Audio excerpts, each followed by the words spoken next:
Gotta rig up this spin pole here so we can get to the river. Get the old boy to the river. And we're gonna go with braid for this first spool. Got a couple other spools on order. We'll talk about that kind of stuff here in the future, but make sure we go through our first eye. On down here, got our bail open.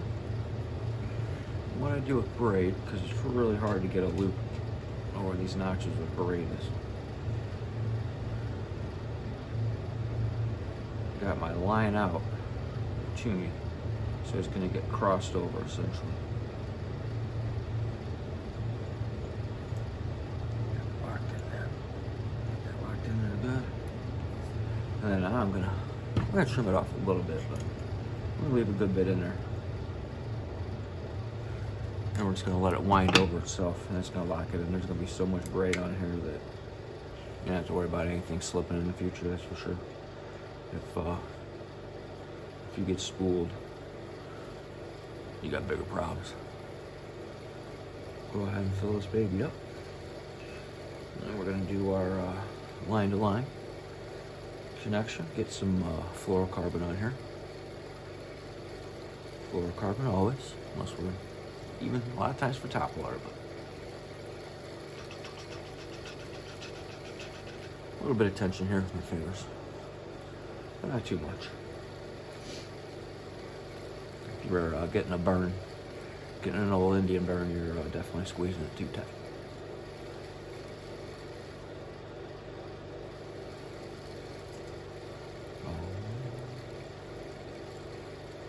See how this reel does here. Shimano. Not the best, not the worst.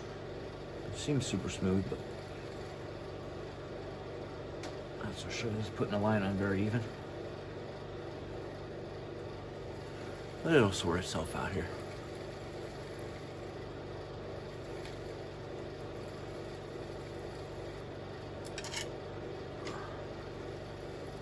I think we'll go with that for now until we get things figured out with this reel, see how it works.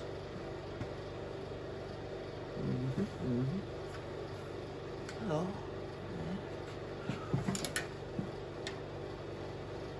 We'll go ahead and pull out a fair amount here off the spool.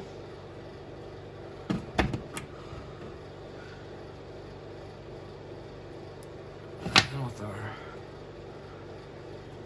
ancient eyes, try to get through all the eyes. Where are we up here?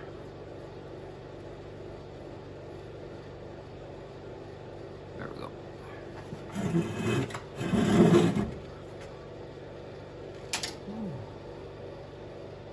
There. Alright.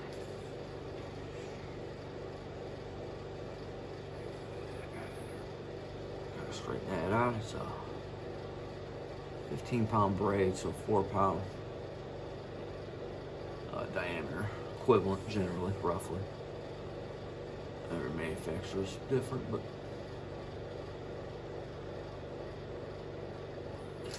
last die there. Alright, pull it through tight.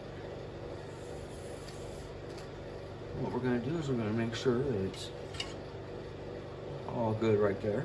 Yep. Uh-oh.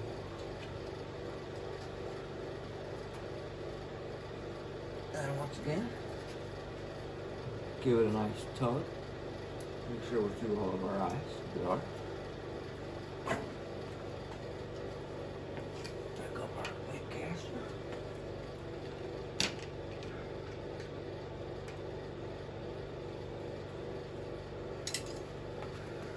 Alright. We are in business, so now it'll be for the hard part, which really not that hard, but tied this knot a million times. I literally had to look up the name of it, but it's a double uni knot. So I'm probably gonna cut to the double uni knot version with some shoestrings to give you a better idea of what it is, and then we'll come back to tying it now. Try to show you how to do this uni with some paracord before we do it with the braid and vanish, which will be near impossible to see. But we're going to get them side by side. I'm going to make a loop, essentially like that. And we're going to go 1, 2. We'll do 3 just for the sake of demonstration here. 3 wraps. With a fire liner or whatnot, we'd probably do about 5 maybe. Boom. And we're not going to go real tight. Then we're going to go to our other side. Same thing. 1, 2, 3. Pull it in. Then what you're going to do with your line, with your fishing line, because you don't want to burn it, right? You don't want to squeeze it, burn it. You're going to pull them down closer together. Then you're going to snug them up. Snug it up. And then lock them down. Just like that. That's your uni knot. Well, actually, that's your double uni knot. Line-to-line connection. That's what we're going to do to, generally what I do for any of the spider wire, any of the other kind of stuff, fire line, spider wire, connected to vanish or some suffix or something like that. Any kind of fluorocarbon. Let's go, some 10 pound. Bring it over here. See you later. Just gotta slide off my knee. Towel already. Oh, might be a freshie.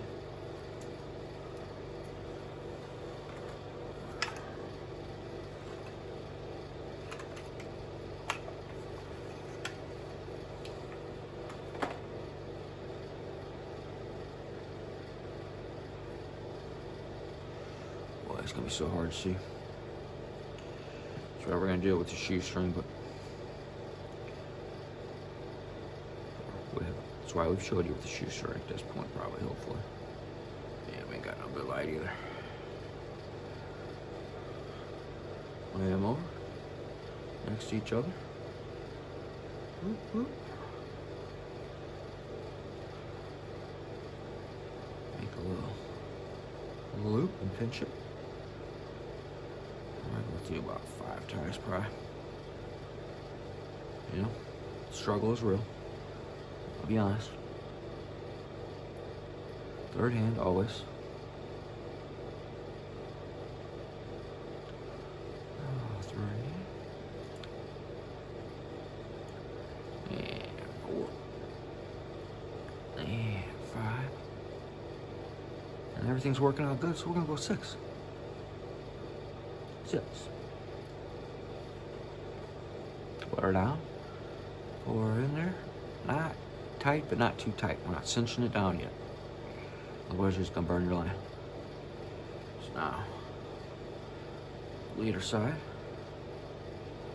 I think this is the tougher one, but whatever. We'll give her a shot.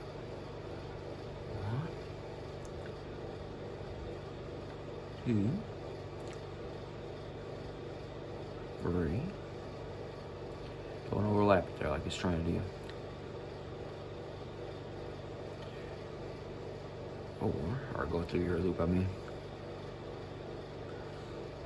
And 4, 5. Oh, don't you dare. Oh, you son of a... There it is. That's right.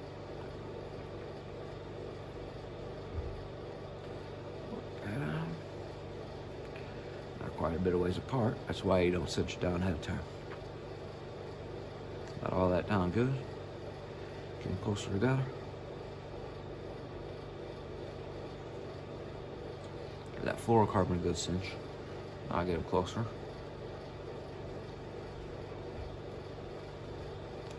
Fire line a good cinch. Boom.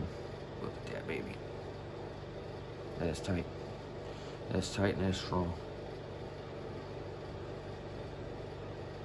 Now, we want to get this baby as close as we can. If you got little fly fishing line nippers, forget what they're called, like kind of like knot ride or something like that. It's a tool with a little nipper. That's amazing, but we don't have that with us right now. It's in our bag, so we're using the fly tying scissors. Get down there as close as we can. Boom. Now, I like to run.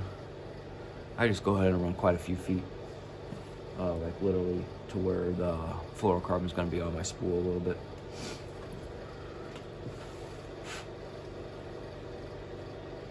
Get our line tied again there. Line in loops. Boom, boom, boom. A little bit of fluoro on there. Make sure we're back around our tip. There we go. Stand her up. Stand her up there. Juice it up out of the way. And grab our freshly tied Foxy Spin, horse head spinner, 1/8 ounce with Arctic foxtail and some sparkle chenille. Through, we're doing our Palomar again. Through and back through. Just gonna be dragging it on the bottom, little hops, whatnot. Over. Through. Around. Make sure we go around that blade. The blade always wants to trip you up. Let her down.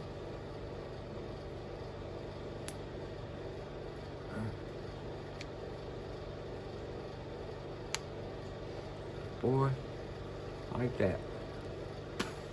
Spooled up a new reel, tied a double uni knot, so fluoro to vanish fluorocarbon, and got our Foxy Spin tied up.